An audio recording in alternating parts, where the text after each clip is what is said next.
tuned to KSQM 91.5 SQM. It's Gardening with Ciscoe. Dust off your trowels and connect your garden hoses. It's time for an hour of cultivated fun. Let's join Sassy Susan as she welcomes Ciscoe Morris.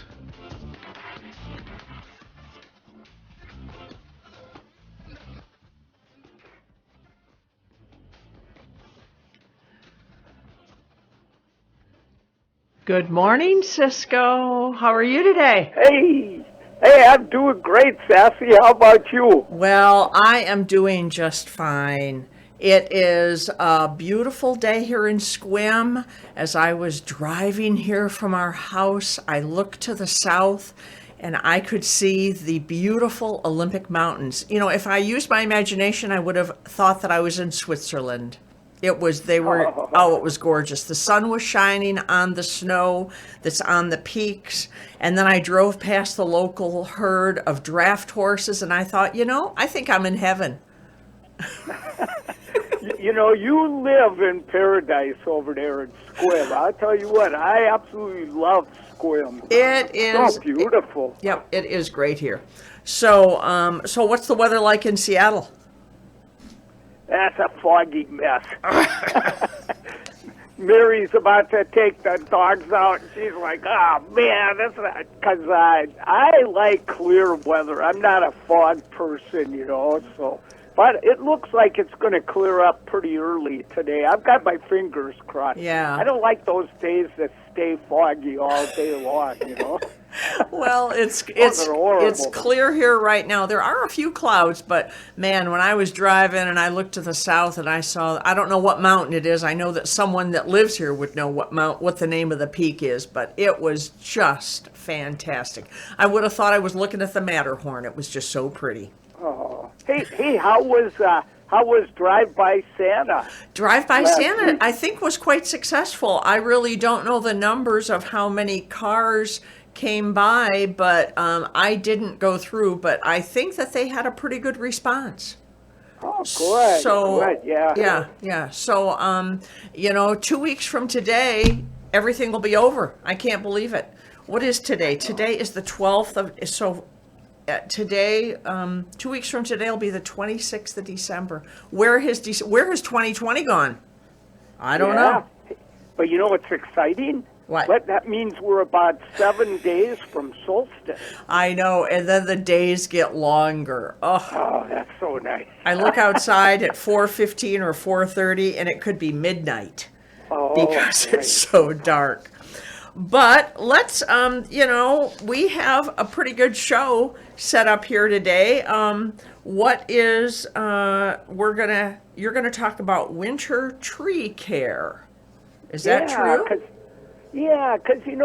people don't, a lot of times they just think, well, winter's coming, that's it for gardening, I'm going to kick back and stay inside, drink something. Drink something warm.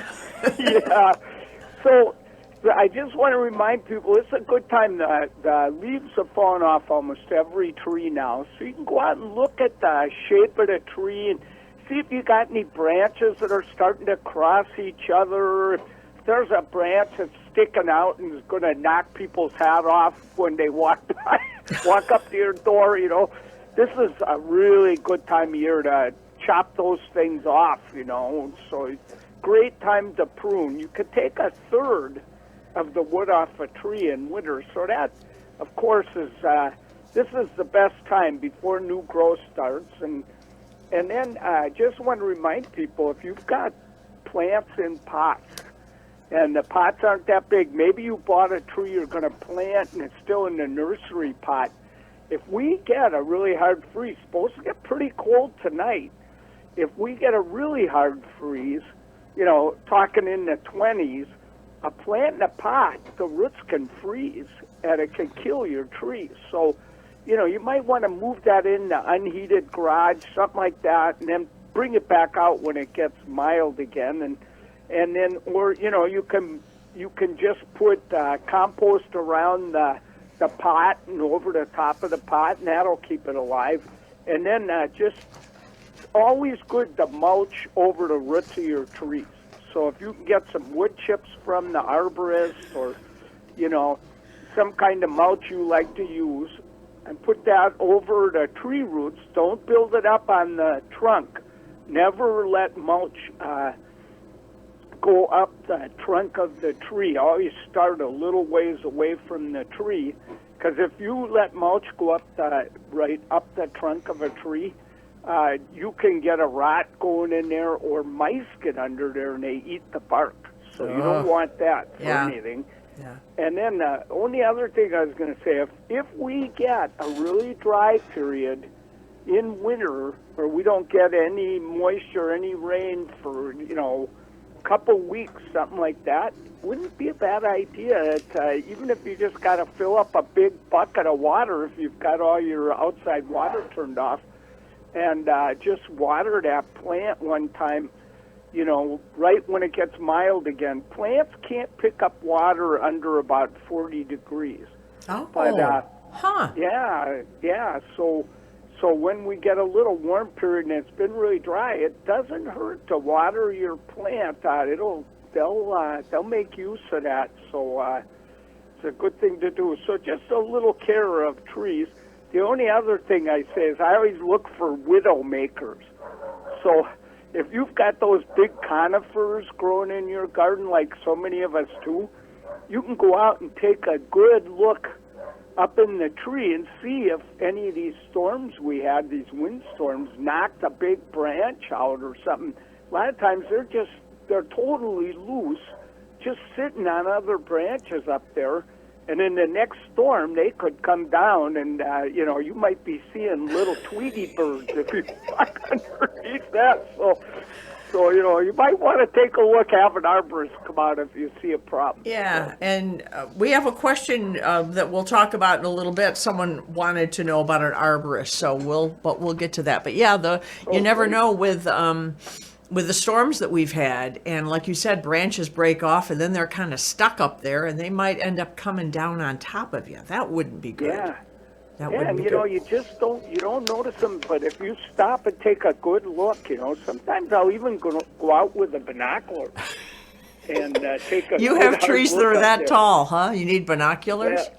Well, it's my neighbor's, not mine, but...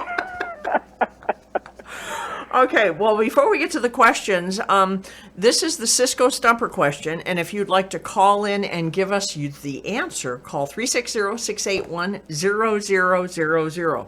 Okay, so according to English folklore, what will happen if you dream about violets? There are two possibilities, and I don't know if they are mutually exclusive. Now, no cheating and looking it up on the web. So that's right. that's not, I think the question a couple of weeks ago, you said that you thought that the guy that called in with the correct answer, he might have looked it up because he had it on the money. He cheated, I think. Okay, so according to English folklore, what will happen to you if you dream about violets? 360-681-0000. Now, we have a woman that called in a question, and so she has asked us to call her with the answer because she's on some kind of a phone call or something with some group. So the question I have for Ciscoe, and this is from Elizabeth. The question I have for Ciscoe, what brand do you recommend? What are the specifics of your favorite cut and hold pruning tool that you showed on the New Day Northwest show? There are many available on the market, and I have no experience with selecting the best one.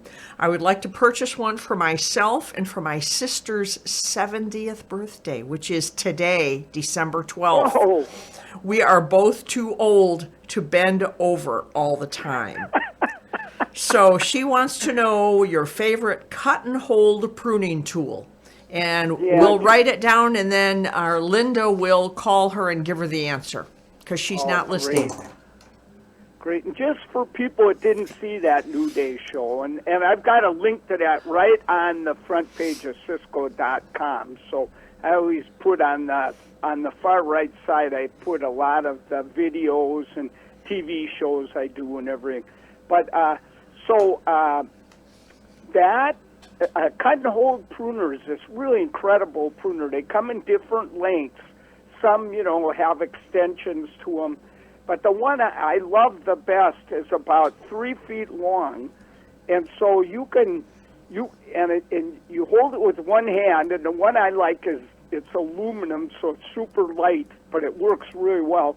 And so you cut off, you could deadhead your plant. You get really good with them, so you can even cut one dead flower off, Great for pruning roses, because you don't have to get in there. You just reach that in there, and it holds you could turn it 2 ways. So if you turn it one way, it'll just drop. Whatever you cut, it'll just drop down. But if you turn it a certain way, you cut, let's say, that rose, that you're deadheading your rose, you cut that spent rose, it just holds it. And you could drop it right in the bucket, and it works so good. Now, I only have experience with one kind. Okay. And it's from the Wildflower Seed Company. Okay. So if you did Cut and Hold Pruner in your computer on the web, it'll show you a whole lot of different kinds. Look for that one that says Wildflower Seed Company, because I think it's really good.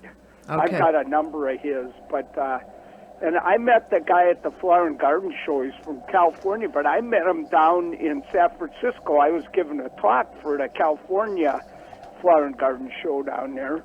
Years and years ago, I met this guy, and he said, "You got to try this tool," So he gave me one, and I ended up showing it on TV with my TV partner, Megan Black. Uh-huh. And the guy called me from California and said, "Holy cats, I'm sold out," So it was really cool. So, but I love them. It works really good. It stays sharp. You can get a little sharpener with it, Okay. And mine's never broken. I've had it for years now, and I just love the thing. So Okay, so if someone is looking for it, if they just go to Wildflower Seed Company and Cut and Hold. Okay. Yeah, Cut and Hold, and they'll, they send them out and all that. And usually he comes to the Flower and Garden Show and sells them there, but there's no Flower and Garden Show this year. So. There's not much of anything this year, huh? No, there really isn't. Okay, but, well, Linda will go ahead. Good tool. What? Good tool, really a good Okay. one. Well, Linda will call Elizabeth and give her this information. I doubt if she'll be able to get it today for her sister's birthday, but at least she can give her a gift certificate. Yeah, that'll be cool. Maybe she can make up a really cool little gift certificate. Yeah, She'd get something cool. Okay, well, since you had mentioned that a lot of your stuff is on a lot of your information. I shouldn't say stuff. That's just too degrading for someone of your stature. So many of your videos and information is on your website. So that takes us right to this question one. Ciscoe, my name is Mark, and he was wondering if you could send him a video of proper pruning, plum trees in particular. So it sounds like if Mark goes to your website, he'll be able to, is there a video on your website on pruning trees? Well, not that I know of. But that's an idea. I have done a number of them over the years, but I don't think there's one on there right now about pruning trees. But I always tell people, and there's a link in Ciscoe.com. If you go to the tips, and it'll show you where the links are. And there is a link to plantamnesty.org.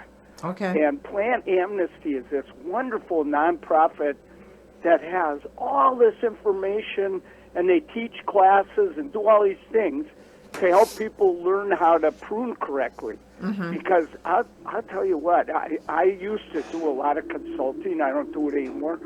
And I would get calls from people, and they'd go, "Please come over. The guy that did my pruning ruined everything in my garden." Mm-hmm. And there are people that don't know what they're doing. To be a landscaper, now, you could become a certified landscaper. I'm one. And you have to really know what you're doing. You have to take a test and a ring to become one. And I was a certified arborist, too.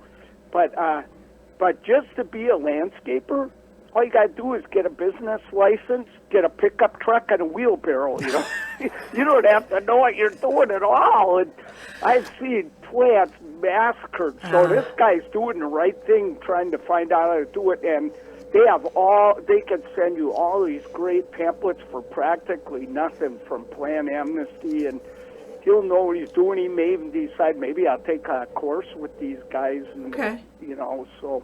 Okay, really so good. if he goes to the website plantamnesty.org, and they should have a video on there for him to, and now would be a good time for him to prune his plum tree, right? Perfect timing. Also, Seattle Fruit Society, or I think it's Seattle Fruit, I think it is. Fruit? It's a great organization. Like fruit, vegetable? Yeah. Yeah. Yep. Okay. It's a great organization. They send out volunteers and they harvest fruit that people don't want. The gleaners. So many people just let the fruit fall down, and then they give the fruit to the food banks, so people get wonderful fresh fruit.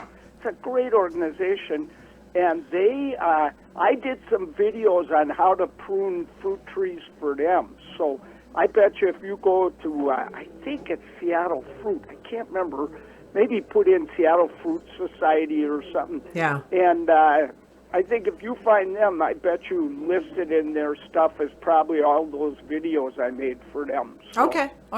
Well, right now it's 17 minutes past 9. You're tuned to KSQM 91.5, and we have Gardening with Ciscoe. Okay, so here's someone that she must be a fan, because she said everyone that listens to you is a fan, Ciscoe.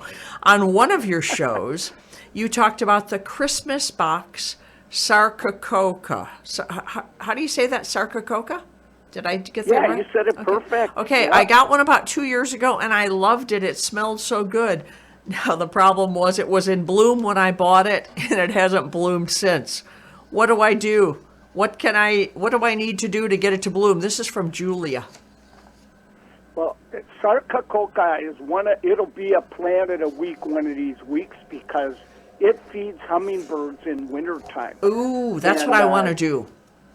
Yeah, and that's the way to do it. If you feed them with plants, you could take a trip and not worry about having the hummingbird feeder out there and all that kind of thing. So Sarcococa, there's a couple of different kinds, but there's one that grows tall, one that's kind of a ground cover. These plants must go in shade. Sarcococa hate sunshine. They turn yellow, and you want that nice dark green foliage. And I should have looked at mine, because they may be just about ready to start blooming already. They usually start blooming right around Christmas. They're so fragrant. You can't believe it. You take one little sprig of that and put it in the back room, and I swear to God, everybody that visits your house will think someone's getting married in the back room. It's so fragrant. Oh, so now, why is it not blooming? Probably the plant was under stress in the nursery, thought it might die, and decided I better produce some offspring quick. But of course, once it got planted in nice soil, it's fine.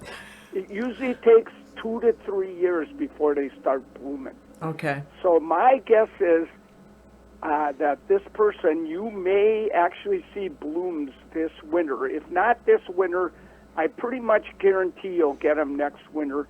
If you wanted to, you could fertilize it with, in the spring I do it, with a good organic, like tomato food. And that would just be a good thing. It would just kind of maybe get it to trigger that blooming, because phosphorus, the second number in the fertilizer bag, is the one that causes blooms to happen. So tomato food is high in phosphorus, so that might promote it. I think they're going to get blooms this winter. The blooms are real little. There's nothing to see, really, with the blooms.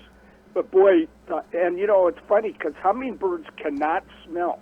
They have no sense of smell. Well, how do they find flowers? They have sight way better than ours. Oh, okay. So they are just looking every minute. And even though the flowers are white, everybody thinks, it's got to be a red flower to attract hummingbirds. They check everything in your garden. There's no flower they're not going to check to see if there's some nectar in there. And boy, there's a ton of nectar in these teensy little flowers on Sarcococa. It's in the boxwood family. They call it sweet box a lot. And but I'll tell you what, once those start to bloom, you'll see the hummingbirds all over them. They just love them. I think we have some of those around our house. When you're saying little white flowers, I think I've seen something like that. And it's in the shade. Yeah. It's on the north side of the house, so it should be really happy. Oh, yeah, that's perfect. Okay. Perfect. Yeah, go out there and take a big sniff. Okay. But be careful what kind of socks you're wearing, because they're going to roll up and down when you smell that. So. Oh, Ciscoe, I have to interject here. My whole week was off last week because you're kind of my placeholder. If I'm talking to you, I know it's Saturday.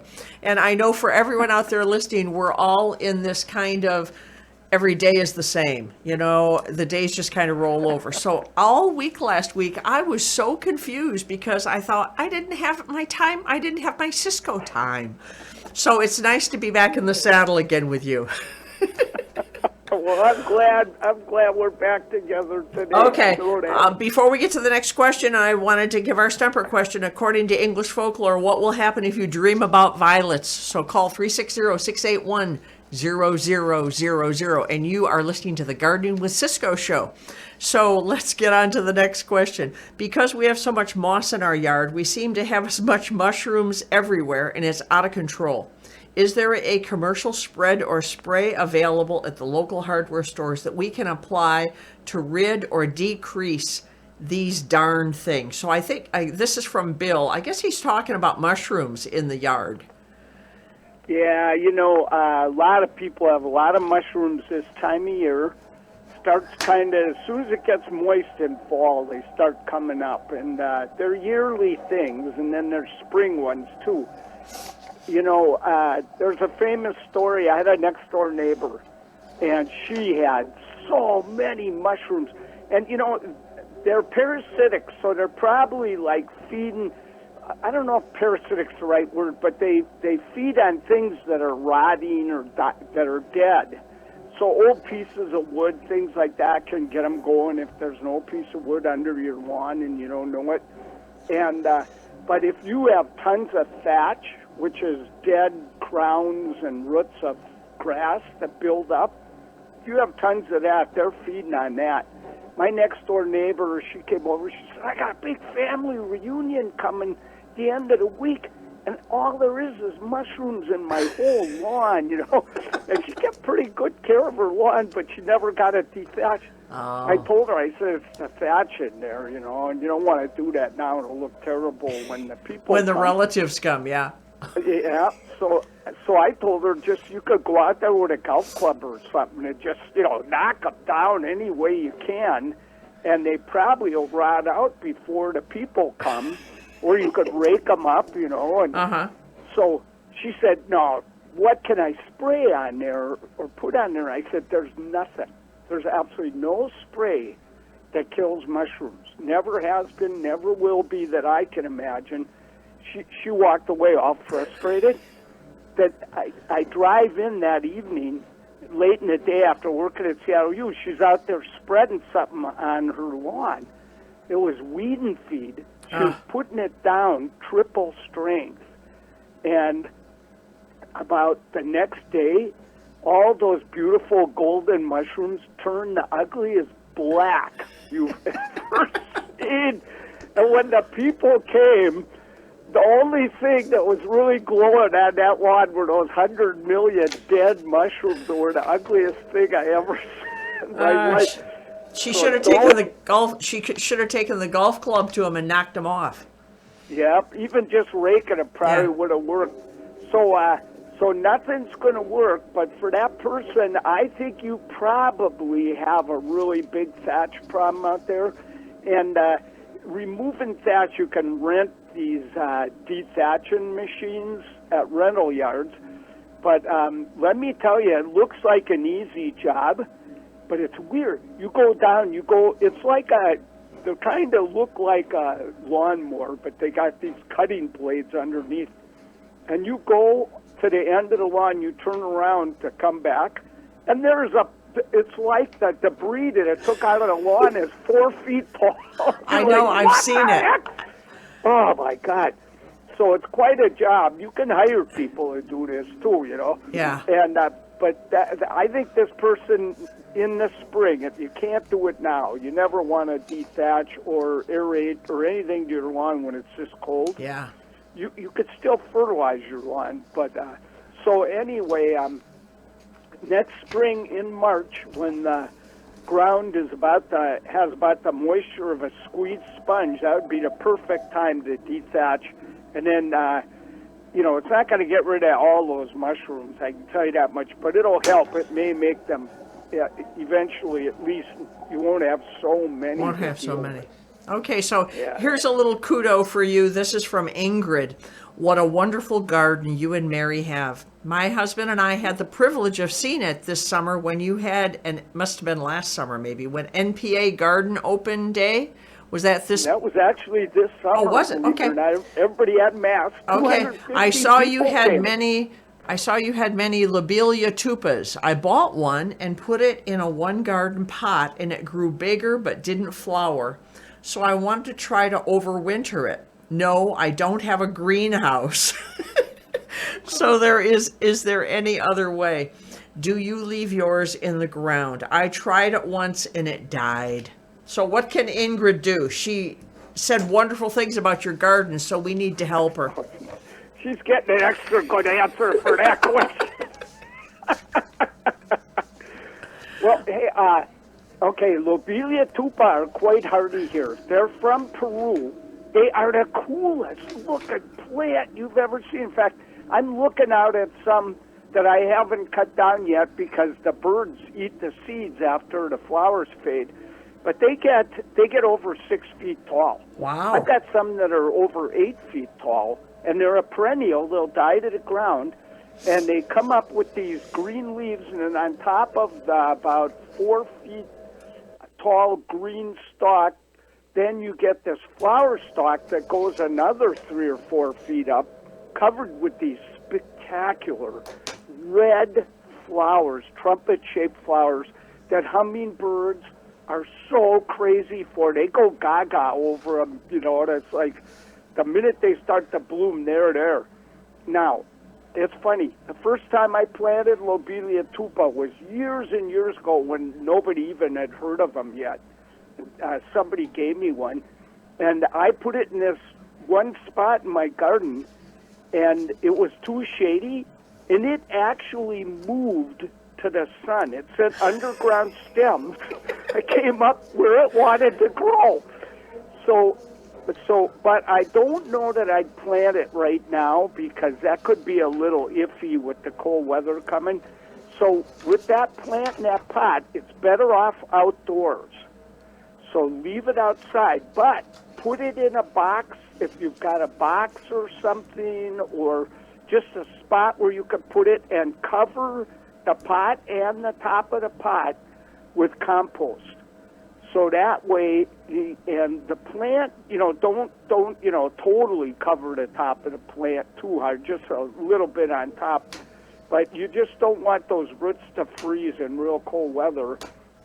And then in spring, it should start growing in that pot. And once it starts growing, I'd go ahead and plant it in a sunny spot with well-drained soil, but in a spot that gets a little water, not super dry area, anything like that. And with a little bit of luck, they'll start to, spread, and you'll have a huge clump. And boy, you'll be happy when you got it, because it's one of the coolest plants you can get. Most of the good nurseries carry Lobelia tupa now, so you can get some. So she can winter it over outside. Just put it in a box and cover with compost so that the roots don't freeze. Exactly. Right? Okay. That'll be perfect. I'm making my little notes. Not that I'll ever look at them again, but if someone asks me, I can go, yeah, that was a question from a couple of weeks ago. Well, right now it's 29 minutes to 10, so I think it's time to hear about the plant of the week. Oh, boy, yeah. And so as I promised, I mentioned that I would start showing Plant of the Week, and this is on my website now. So plants of the week that attract hummingbirds in winter. So this one, I'm looking out the window at one in full bloom right now, and it's called Mahonia media charity. Now, Mahonia, our Oregon grape that we have everywhere, that is Mahonia. It's in the barberry family. It's a real tough family of plants. But these are Mahonias from Asia, and they're crosses. So this one is called Charity. There's Arthur Menzies. There's, Winter Sun. So they all get different heights and everything. And you could plant them right now. So if you go to the nursery and you see one you like, you could buy it and bring it home. These like shady spots, but they're just drought-tolerant as a rock. So they're one of the few plants you could plant under all those big conifers, you know. If you've got an area full of big conifers, they get every drop of water. It's so hard to grow anything under those. But so if you do plant Mahonia Charity, you're going to want to keep it really well-watered. Winter should do that for you, but you never know. And then maybe watch the watering next year. After that, you'll hardly ever even have to water it. So it's got these leaves that look like holly. And Mahonia Charity gets 15 feet tall, but like Winter Sun only gets about 6 feet tall, just so you know. And then what it does on the top of each branch, and some of the branches are lower, and you could prune them way back. So I prune a few branches back. They may not bloom the following year, but they'll bloom the year after that at a lower height, so you can keep them looking good. And so you got those holly-like leaves, and on the top you've got this candelabra of bright yellow flowers that are just loaded with nectar. And then after Candelabra those makes flowers, it sound so elegant when you say candelabra. it really is. It's a real structural plant. It's okay. very narrow and upright, and it really is really elegant looking in its own way. Now, they're really pretty, and they're somewhat fragrant too, but you got to get pretty close to them to notice it. But there is one problem with this plant I want to warn people about. It has got the sharpest points on those leaves of any plant. I mean, they make holly seem like a pussy cat. And if you're like me and you get on your hands and knees to weed, if you back into that plant, you will find that to be a very uplifting experience. Let me tell you. Oh, la la. Oh, I backed into that, and man, you have never heard a shriek like that in your life. Oh, did that hurt? So that's the one bad thing. Almost all of them have these really sharp leaves like that. So you got to be a little careful working around them. But I'll tell you what, they're one of the first things to start blooming in winter. So they're already my hummingbirds now, because most of my fuchsias have stopped blooming. Most of the salvias have quit, the things that keep them happy in fall. But now the Mahonia, and I got about 4 of them in the garden, are just blooming away, and they keep the hummingbirds really happy until the next thing, which I'll show probably next week, starts to bloom. So they're a wonderful plant, and they have great selection at the nurseries.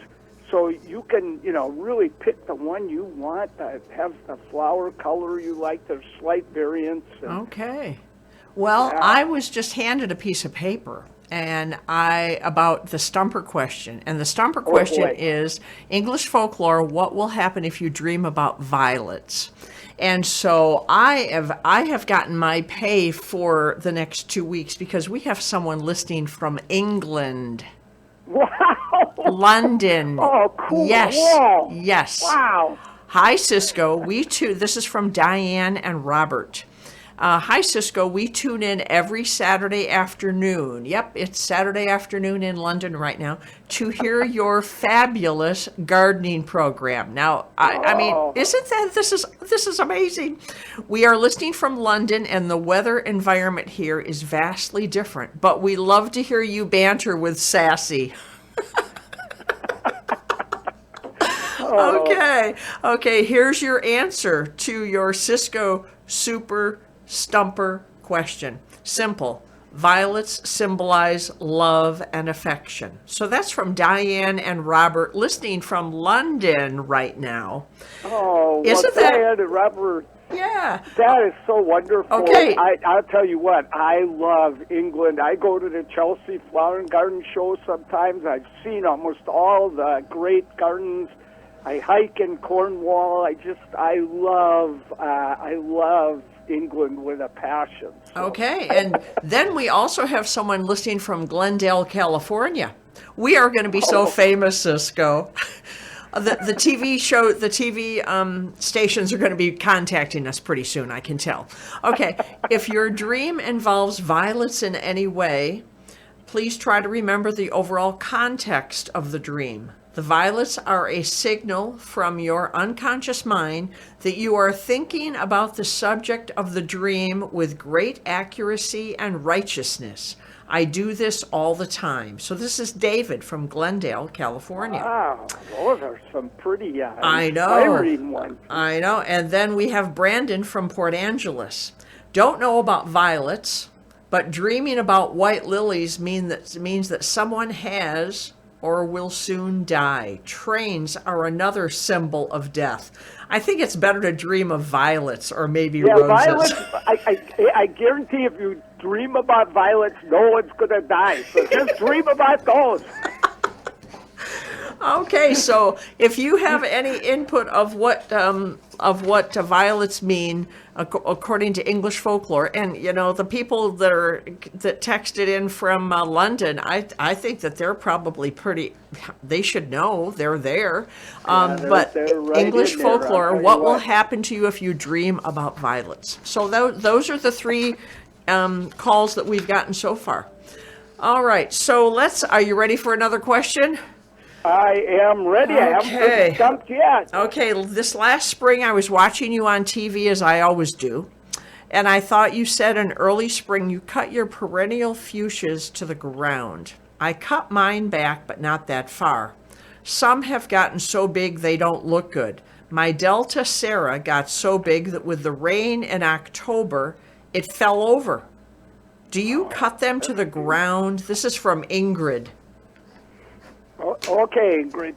Yeah, I do cut mine to the ground or very close. See, the thing about fuchsias is that they only bloom as they grow. So if you let them get 12 feet tall, the only blooms you're going to get is on what grows off of that 12-foot fuchsia. So all the blooms are going to be way on the outside. You won't be able to see them. Yeah, you won't be able to see them, and they can really become, crowded and twiggy and woody.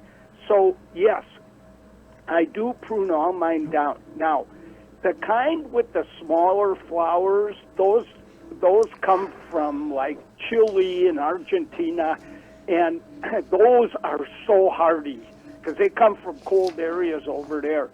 So you can cut those back practically any time you want without worry. But a lot of the ones with the bigger flowers, like Mrs. Boothby and or Lady Boothby and Mrs.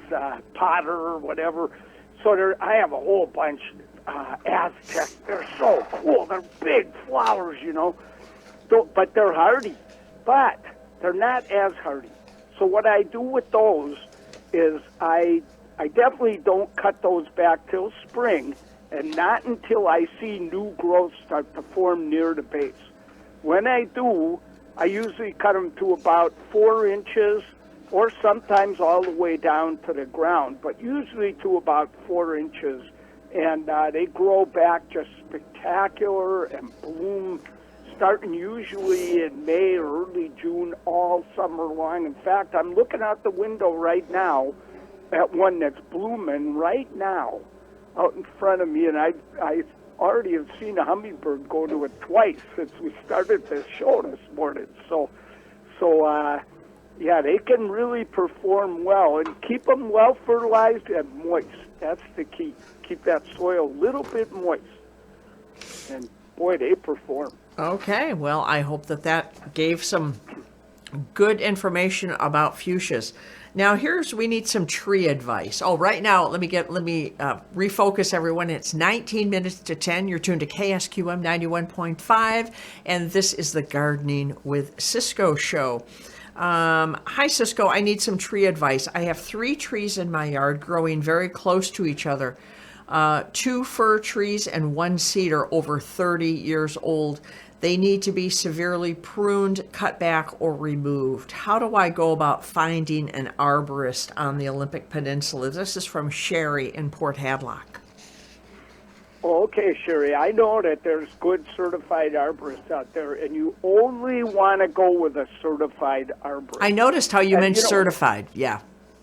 Yeah, because, to become a certified arborist, you have to take a lot of tests. So you have to really prove you know what you're doing, because, you don't want somebody out there that's just going to come out and top your tree and, do a whole bunch of things that really aren't considered very good anymore to do. So I think that you'll find what you want by going to my website and going to links. And what you're looking for is ISA. So that's the international, what is it?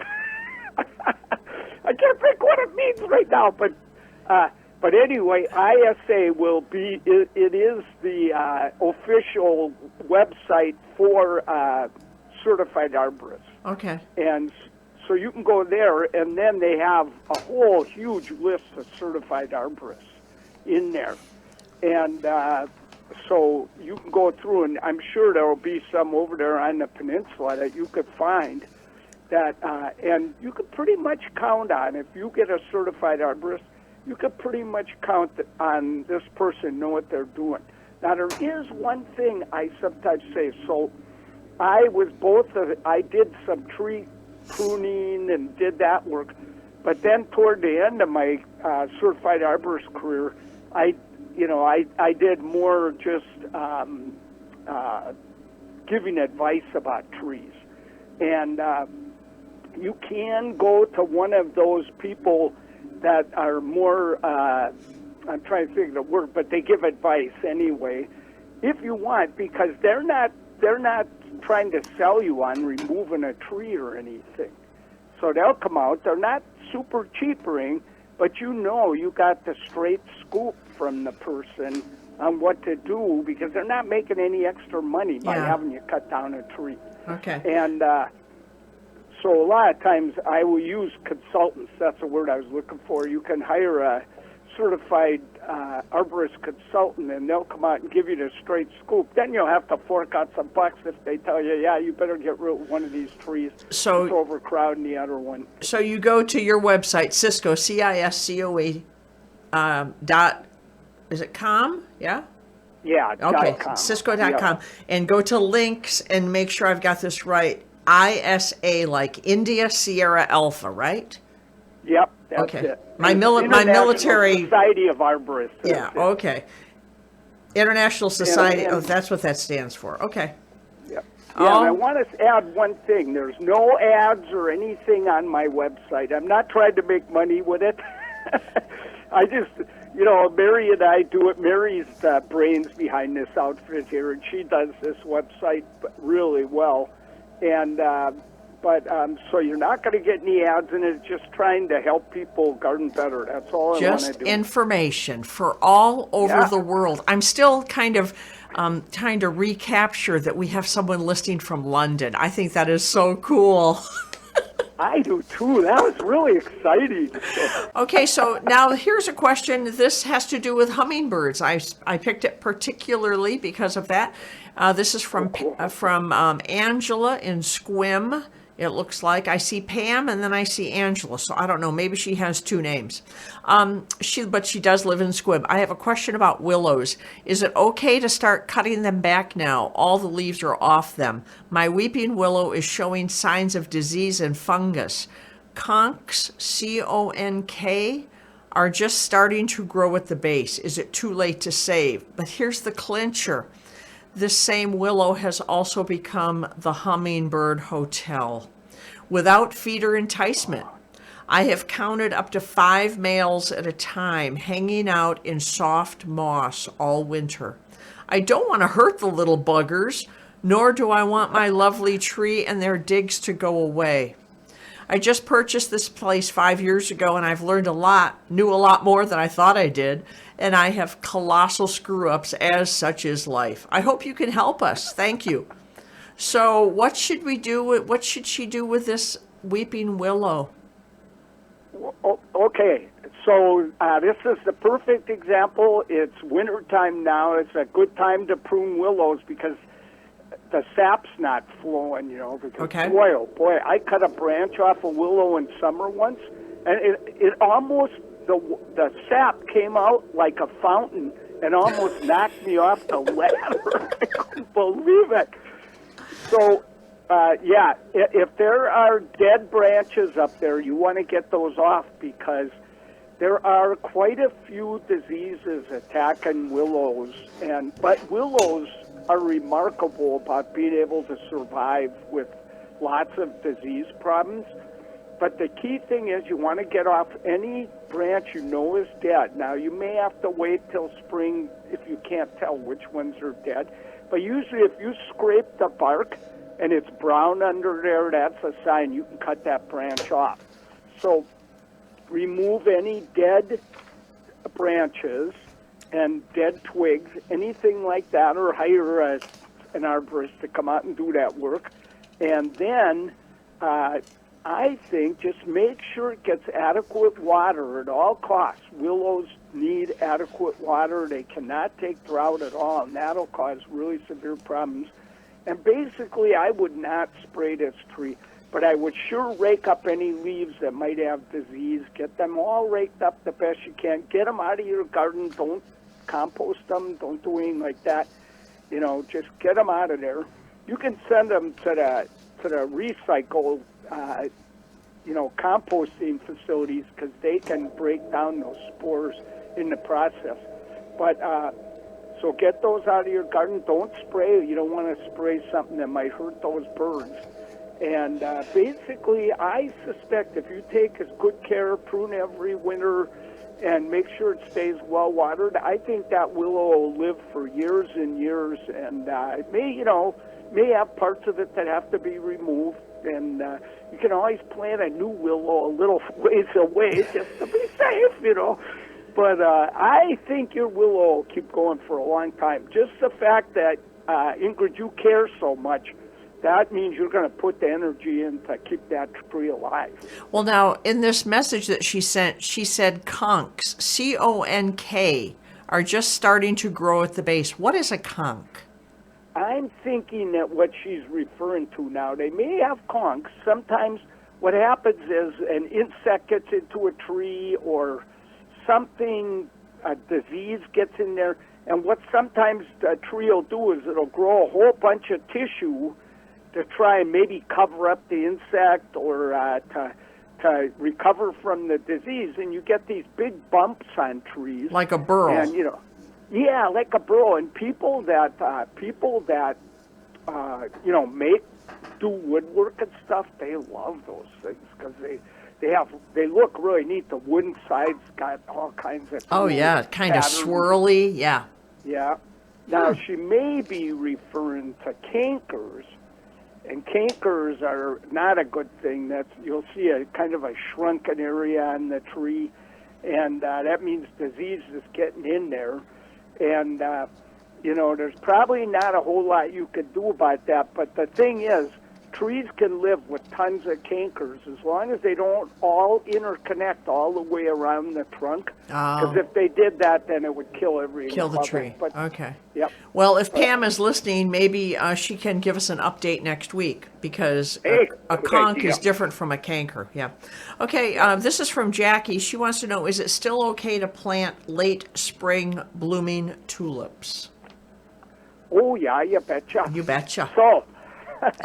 So, most of these spring blooming bulbs, they need anywhere, and it depends on the kind of bulb, from 8 to 16 weeks of being in cold ground. So, they force tulips. When you buy tulips in the middle of summer at the grocery store or something, what they do is they take the tulip bulbs, plant them, and stick them in a fridge and leave them in there for about 16 weeks. So I wouldn't delay much longer, but there's still plenty of time. So, yeah, get out there, and today's supposed to be a beautiful day. Get out there and plant those tulips today. Get them in the ground. Get them in the ground. And my Ciscoe tip of the year is that if you have well-drained soil, plant them 12 inches deep. So that fat little bottom, stick that 12 inches deep, break that bottom ground up, stick some good old bulb food in there, and then the squirrels won't get them, those darn squirrels. They think that tulips are a real delicacy, so that there's no way the squirrels are going to dig that deep to get them. And also, they tend not to divide if you do that, and they come back year after year after year, where if you follow the instructions on the package and plant them 3 times the diameter of the bulb, you'll see them 1 year probably. So. Okay, so plant those tulips today and 12 inches deep. Yeah, you betcha that'll be great. Okay, so this just came in this morning on email. Hello, Ciscoe and Susan. I get the same billing as you. This is awesome. Someone calling from England, and they put me on the same line as your name. I planted some herbs indoors this fall: basil, tarragon, chives, oregano, etc. But I've recently discovered 2 unwelcome pests. Mites and a few white flies are enjoying my herbs more than I am. I sprayed the plants down in the shower a few days ago and put some yellow sticky traps out, but it looks like that only slowed the varmints down. Any further measures to eject these destructive visitors from my plants? This is from Bill in Rescue, California. I don't know where Rescue is. I'm unfamiliar with that. But he's listening. Okay, well, yeah, you know what? I've grown herbs in the house many a year. It's not that easy to do. Number one problem. So some herbs, such as rosemary, love it in the house because they love dry air. But anything that likes more moist air, they're harder to grow in the house because dry air brings spider mites. Spider mites hate high humidity. They love dry air. So you did the right thing by taking it in the shower with you, but you got to do it a lot, like, at least once a week. Or when you take a shower, take your plants in the shower, right? Yeah, so as long as he's not one of those guys that only takes the shower when you need one, like once a month, Yeah. This will work. So yeah, take it in the shower with that hand thing, blast the bottom of the leaves off. You can also take a moist cloth and wipe the back of the leaves off because, mites can build up so fast. And they do jump on you, and so you move from plant to plant, too. So be aware of that. Be careful. Now, with whitefly is a real pain in the kazooski. I hate whitefly. So I think the best thing you could do, the shower's not going to get rid of the whitefly. So what you got to do is you're going to see that there's 4 stages of bug on the plant. There's the eggs, and they're getting ready to hatch. There's the little hatchlings, the nymphs, and they're crawling around causing trouble.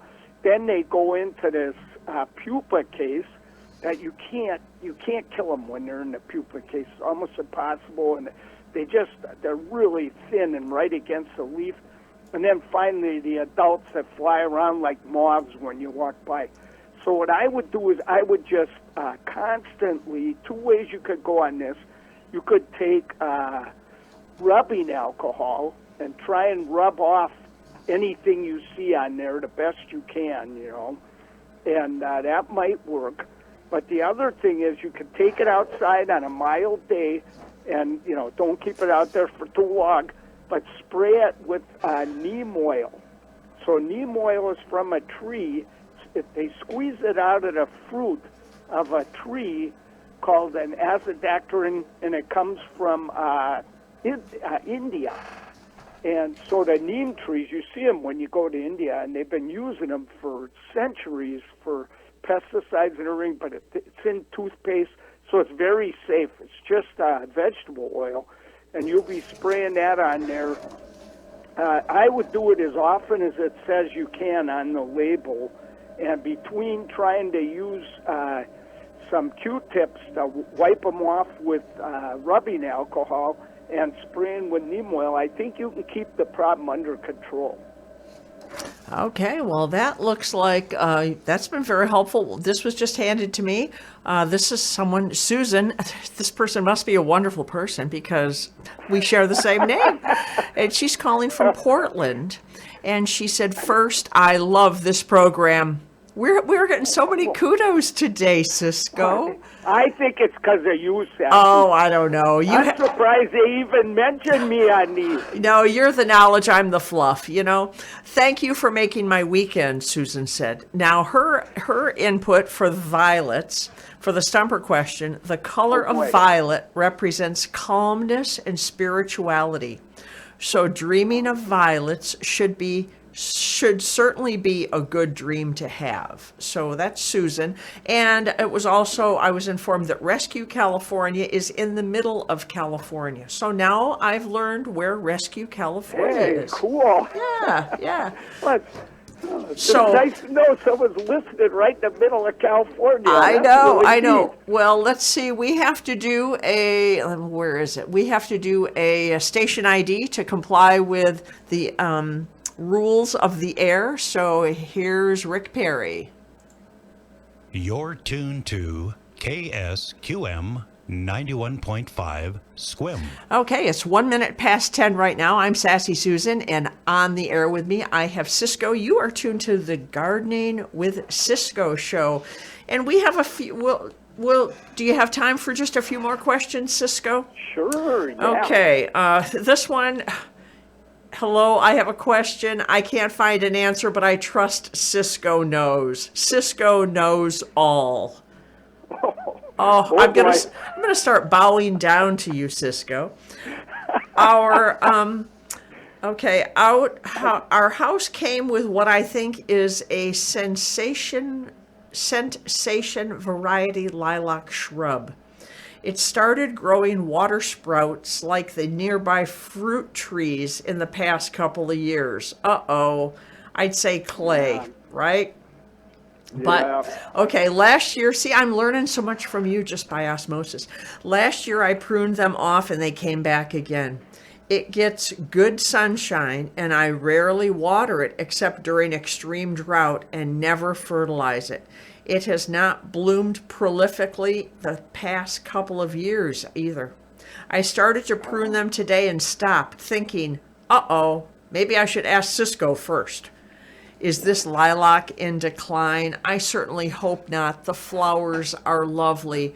What say you, wise Ciscoe? Oh my goodness. She really wants, this is from Anna in Allen, Allyn. So Anna wants to save her lilac tree. I'm going to have to write down all these really nice comments and read them to my wife to show her that I'm really a nice guy. So anyway, okay. So lilacs sometimes I think it's maybe if they're not growing on the soil they like. I've never known exactly why, but some just sucker.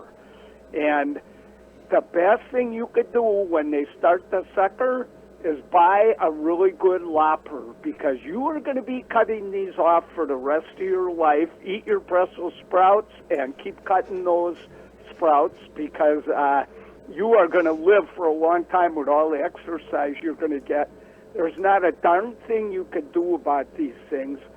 Once they start, they never stop.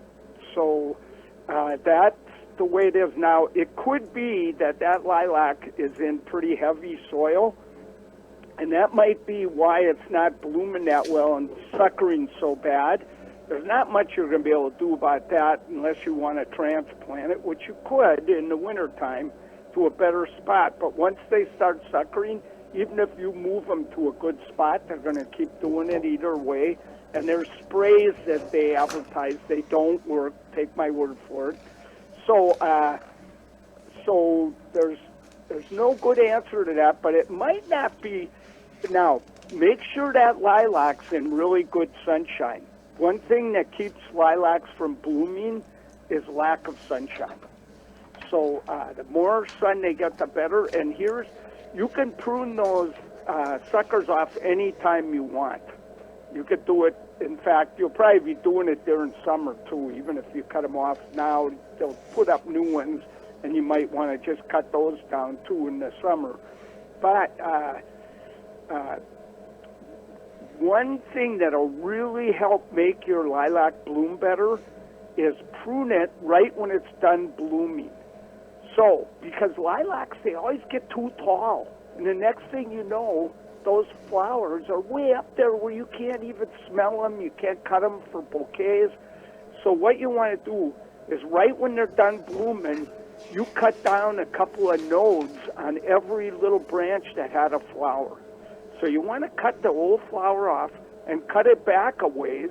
You can go, 2, 3, 4 nodes if you want. If you go too far, they tend to bloom on what grew the year before, so you don't want to overdo it too much.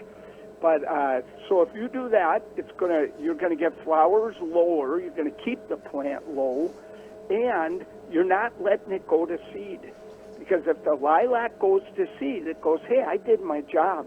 I just raised a family. I've got all this seed, and I'm going to kick back and get a good suntan and do nothing, So go ahead and prune them. Get those old flowers off. Keep it low, and keep cutting those sprouts, because you'll be doing that for the rest of your life. But it's worth it. You got a beautiful lilac there. Oh, yeah. And whenever I smell lilac, I remember growing up in Western New York for Memorial Day. That's when the lilacs would always bloom, and they just smell wonderful.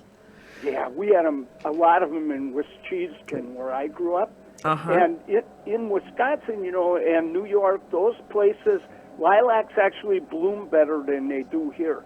And the reason for that, they love getting really cold in the wintertime. And it gets cold in Wisconsin and New York. It gets cold. Oh, yeah. I bet.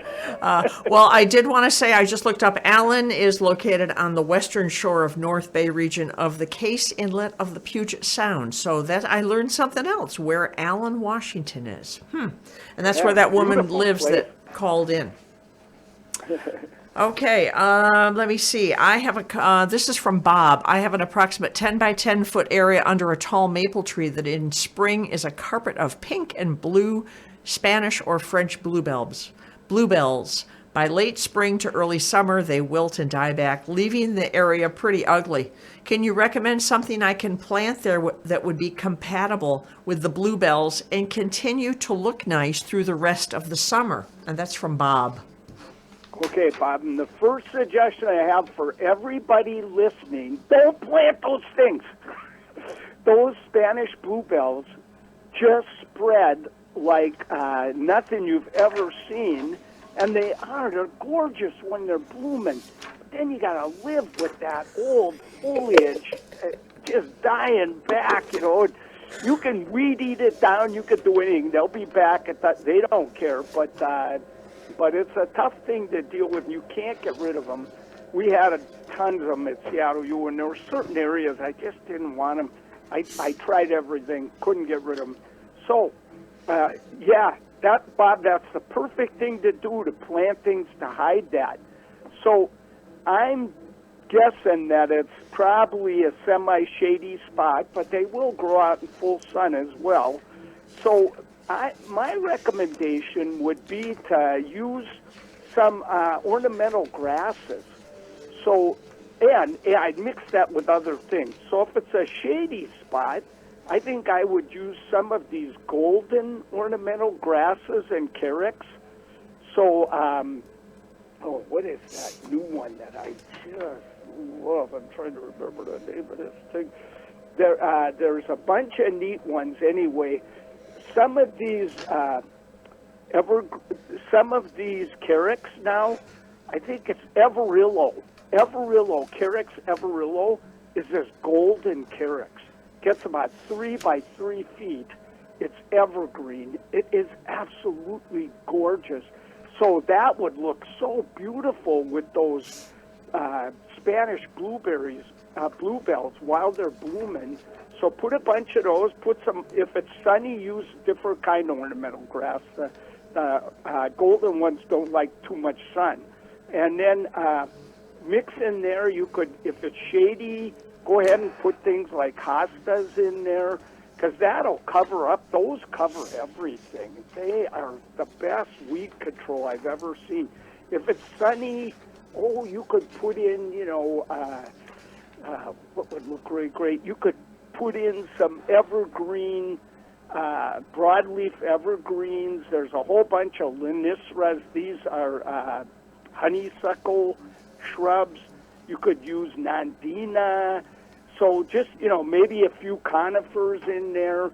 So fill it up, put in things that you'll still see the little Spanish bluebells, which will be beautiful, but you won't notice all that doggone ugly foliage afterwards, and that's the trick. Oh, hide the stuff. Hide it. You gave some good ideas, yeah. All right. Well, right now it's 10 minutes past 10. You're tuned to KSQM 91.5, and this is the Gardening with Ciscoe show. And we've got a few more. We're not going to get to all the questions, but I've tried to prioritize a little bit. Here is someone calling that sent me information from Ocean Shores. Okay. Oh. Okay. My 6-year-old cypress trees are losing needles from the inside out and proceeded up the tree. I'm at wit's end. We live in Ocean Shores. Could it be too wet here? This is from Bruce. Well, I'm not sure if it's too wet, Bruce. But so these are Monterey cypress, these golden cypress, and but they are grafted on roots that don't get very big, and so that's why they stay a lot smaller. In California, the Monterey cypresses are huge. And they're really pretty. They're usually real conifer. And I could see how, that would be pretty disappointing if you've got, a line of them as a hedge, and now the inside's dying out. Now, could be a number of things doing this. So the good news is it's not the salt spray, because down in Ocean Shore, there's a good chance that we got salt spray down there. These Monterey cypress can take salt spray like very few plants can. A lot of plants can't take salt spray. But when the leaves start falling off in the inside of conifer, it may not be a problem. It may just be the natural process, because what happens is those were the first needles when the plant was young. They're getting old now. They're not productive.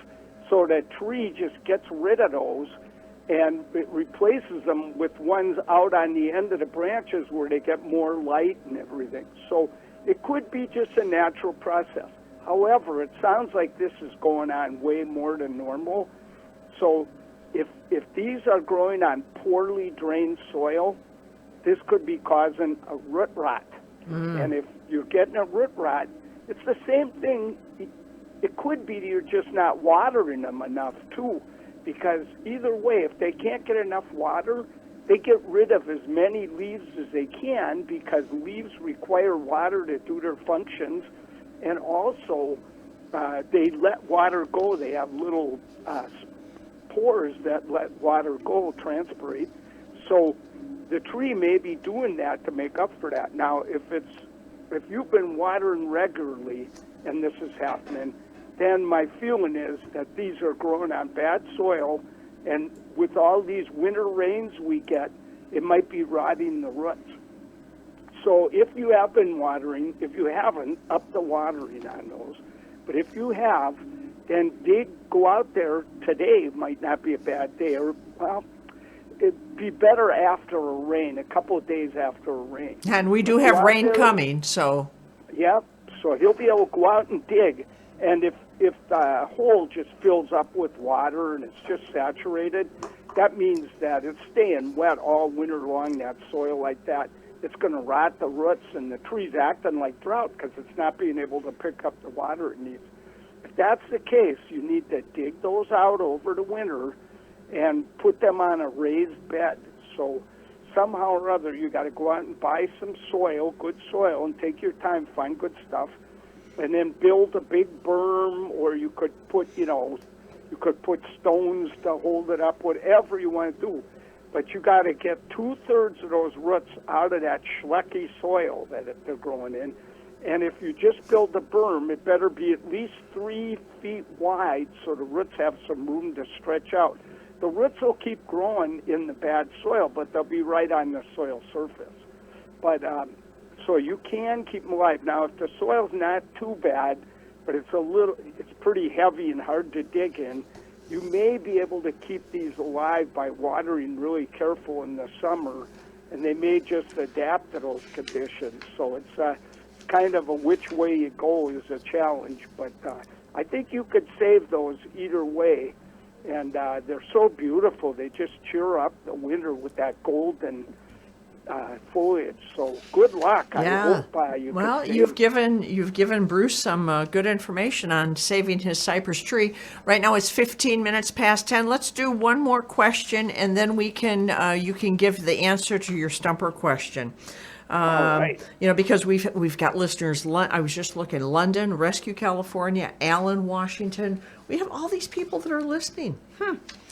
Pretty How did impressive. They find out about this station? That's I know. Okay, so this is I was reading this question to my husband last night because we used to have ceanothus at our house. Our ceanothus hedge was planted about 10 years ago.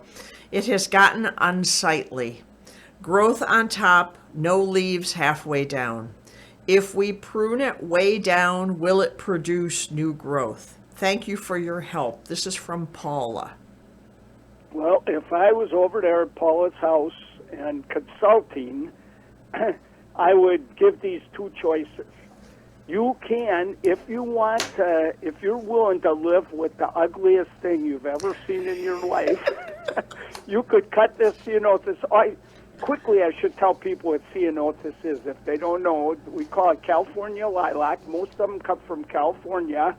They're spectacularly beautiful plants with dark green leaves in some cases, and beautiful blue flowers that bees die for. They're one of the best pollinators you'll ever find.